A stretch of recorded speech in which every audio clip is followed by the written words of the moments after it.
2 envelopes on Margaret's kitchen table. One is a social security check. One is a property tax bill. Same table. 38 years. There's a third envelope nobody has mentioned to her. It gets written in her backyard. She says it out loud to nobody in the room. This doesn't stretch forever. Her son called last week. He asked about a reverse mortgage. She said no before he finished the sentence. That third door opened on July 11th. About $1,500 a month. $18,000 a year. Not one check written to a bank. 18,000. Hold that against the number in your own checking account. So who benefits from keeping that door quiet? And what does Margaret hear on a Saturday morning that undoes everything she thought was true? Her son emailed her a summary of the law before he called. Bipartisan. Bipartisan is rare enough now that she reads the whole thing. The article calls it the biggest housing law in 20 years. Most of it points at first-time buyers. Wall Street gets capped on bulk buying single-family homes. Developers get to build faster in a lot of places. She reads it twice. Nothing in it seems to be about her. She closes the laptop. She thinks the same thing the coverage kept saying. Staying put means the law doesn't change your timeline. That's the mainstream read. Fair, as far as it goes. It stops early. And it matches what she wants.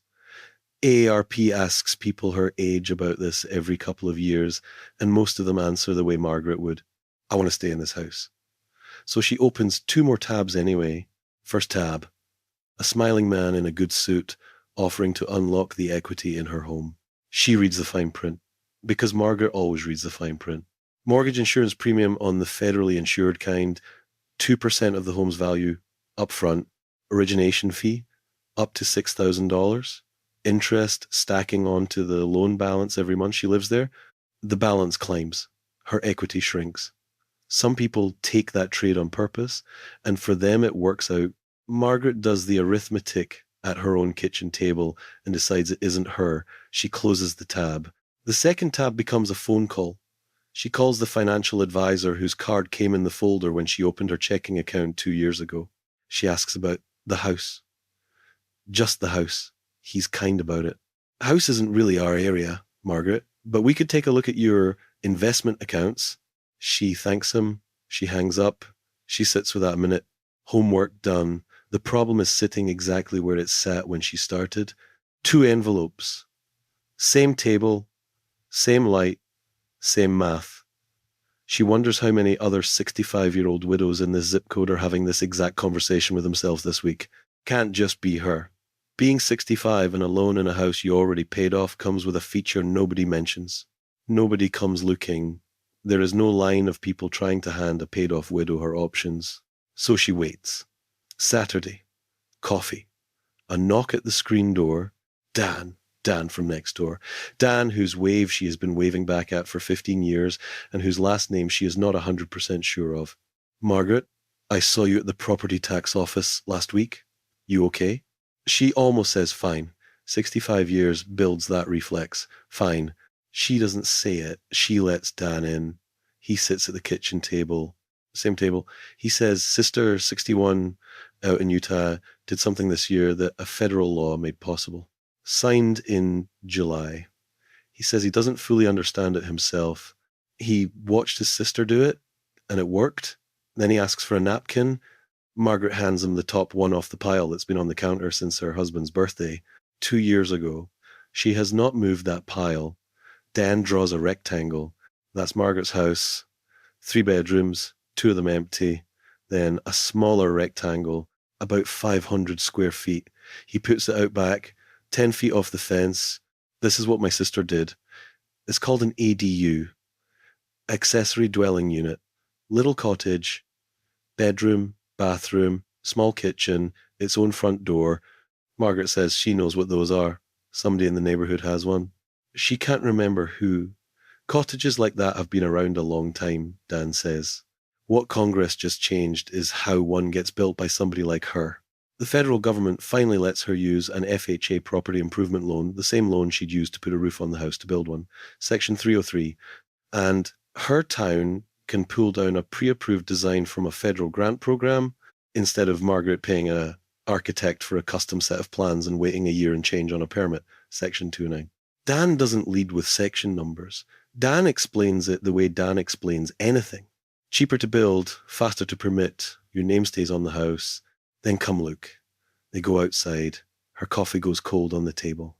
They stand on the lawn, 10 feet off the fence, on the patch of grass where the smaller rectangle would sit. Margaret looks at the grass, then at the space above the grass. She sees a small building with a warm window in it, standing right there. She has never once seen that before. That's the moment. Back inside, Dan pulls up rental listings on his phone. 2 blocks over, 1 bedroom, 500 square feet, sitting in the back garden of somebody's house. Rent, $1,500 a month.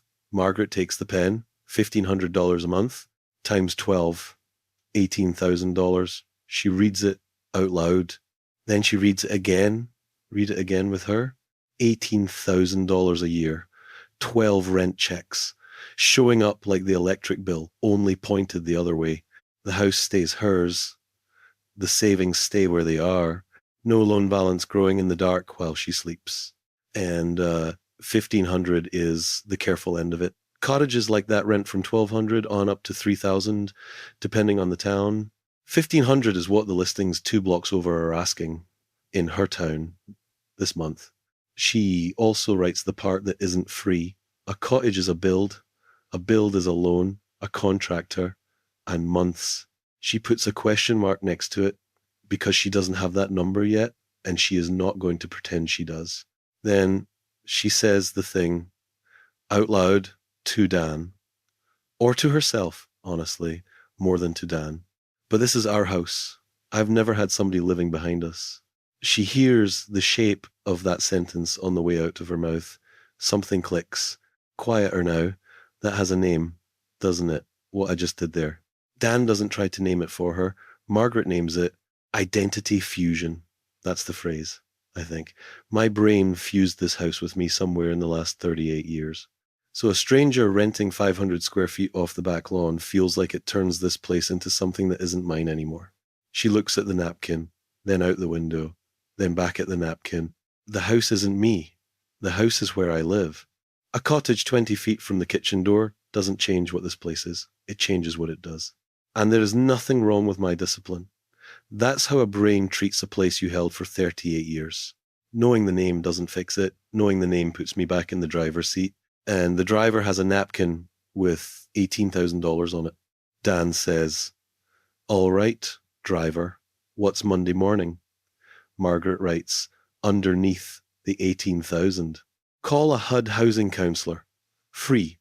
HUD.gov/HCC. 2 questions for them. Has my state opened the whole home repairs pilot yet? Section 202, because that could cover the plumbing hookup if my income qualifies. And has my city applied for the pre-approved design grant? Section 209. Then, under that, call the bank advisor back and ask him for a written comparison. 10-year cost of a reverse mortgage on this house, the 2% upfront premium, the origination fee, the interest stacking every month against an FHA, property improvement loan, the same size, on paper, with his name on it. She puts the pen down. She keeps the napkin. Monday morning, she calls a HUD-approved housing counsellor. It's free. She isn't sure why. She never knew that. She asks the 2 questions off the napkin, word for word. Has her state opened the whole home repairs pilot? Not yet. Most states are still waiting on federal guidance, and the counsellor figures 12 to 18 months before most of them have programs standing. Has her city applied for the pre-approved design grant? The city is on the list of places considering it. Not filed, might file, might not. Margaret takes notes. The counsellor never says the next part in these words, but she hears it anyway. The law was signed July 11th. Signed is not built. Signed means the door exists. Somebody has to open it in her city and her state before she can walk through it. Some of that is on her. Some of it is on people who need a nudge from her. She's standing on the near side of that door now. The napkin lives inside the pantry door now, taped up. Her question changed. She used to ask whether the law was good for her. Wrong question. That's the question a headline asks, because a headline has a word count to hit. Now she asks, Which of sections 202, 209, and 303 apply to her square feet, her zip code, her income this year, and which of them she's willing to do something about? Her list, her calls, different question, different problem. Her son calls again a week later. He asks whether she's looked into the reverse mortgage thing yet. No, she says. Ask me what I did do. She tells him. Long pause on his end. I didn't know any of that existed. I know. Neither did the bank. I heard it from Dan. She isn't angry about it. She notices it. She's noticing a lot of things lately. Nobody hid the door from her. The advisor with the business card gets paid on the accounts he can see, and a backyard is not an account he can see. The reverse mortgage company gets paid when she signs. Neither one of them gets paid the day Margaret writes $18,000 on the back of a napkin. Same paycheck either way. She looks out the kitchen window. Nothing in particular. The lawn, the fence, the corner where a small building with a warm window could sit. 6 months from now, that corner might still be empty grass. 12 months from now, probably not. Either way, she's fine. It's a decision she made instead of one that silence made for her. If Margaret's Saturday morning sounds like yours, or like your mother's, the next one I'd hand you is the video on the $250,000 most retirees never spend. Same asset, different lens. Links right there. Before you go, the honest part. This is for education and entertainment only, not financial advice. For decisions about your situation, talk to a qualified fiduciary advisor, a CPA, or the SSA. For the housing piece specifically, a HUD-approved housing counsellor is free at hud.gov/H-C. Nothing here is a promise about what a builder, a lender, or a HUD program will actually do on your block this year. And the law is new. Every section Margaret and Dan wrote on that napkin rolls out state by state, city by city over the next 12 to 18 months. Signed is not built. Signed means the door exists. This week's job is finding the doorknob.